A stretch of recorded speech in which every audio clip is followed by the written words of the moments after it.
আমরা সব সময় বড়ি দিয়ে তেঁতুল দিয়ে আচার করি। আজকে আমি আম দিয়ে বানাবো। আসসালামু আলাইকুম ভিউয়ার্স, আপনারা কেমন আছেন? আশা করি ভালো আছেন, আমিও ভালো আছি। এই তো দেখতেই পাচ্ছেন আমি 3টা আম নিয়ে নিয়েছি। আমগুলো কিন্তু ভেতর থেকে পাকা।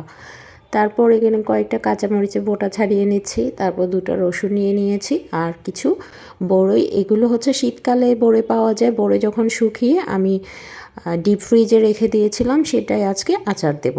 নানুর বাড়িতে যখন বেড়াতে যেতাম, নানু কিন্তু এই আম আর বড়ির একটা আচার দিত। সেই আচারটা এতটাই মজার হতো। নানু কী করতো, শীতকালের বড়িগুলো রেখে দিত, যখন গ্রীষ্মকালে আম পাকতো তখন এই আম দিয়ে বড়ি আচারটা বানাতো।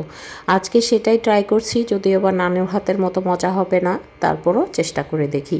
এই তো সরিষার তেল দিয়ে দিয়েছি, তারপর সেখানে বড়ি দিয়ে দিলাম, রসুন দিয়ে দিলাম, তারপর কয়েকটা কাঁচামরিচ আমি একটু ভেঙে দিয়েছি।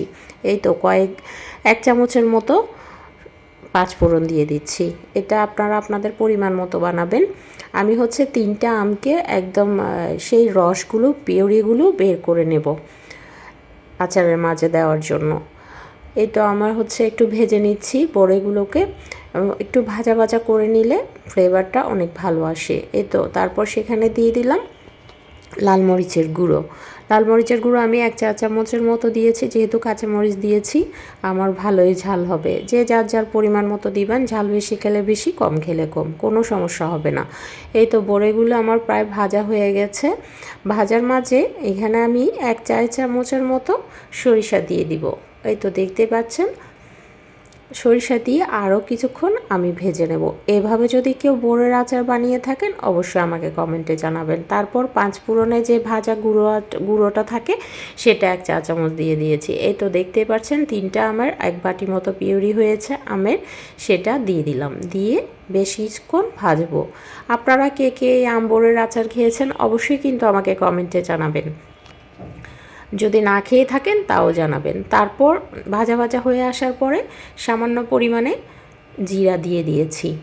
এই জিরাটা দিলে ফ্লেভারটা এত ভালো আসে বলার মতো না। আপনারা কিন্তু না বানালে বুঝবেন না এই আচারটা কতটা মজার। এই তো আমি হচ্ছে 3 চামচের মতো চিনি দিয়ে দিয়েছি। চিনিটা দিলে একটু মিষ্টি মিষ্টি ভাব আসে, আমটা একটু মিষ্টি আছে তাই চিনিটা আমি কমই দিলাম। বড়িগুলো কিন্তু অনেক টক। আমি এখানে সামান্য পরিমাণে সিরকা দিয়ে দিয়েছি 2 চা চামচের মতো। আমার বড়ির পরিমাণ যেহেতু কম আমি কমে দিলাম। আপনারা আপনাদের পরিমাণ মতো কমিয়ে বাড়িয়ে দিতে পারেন, কোনো সমস্যা নেই।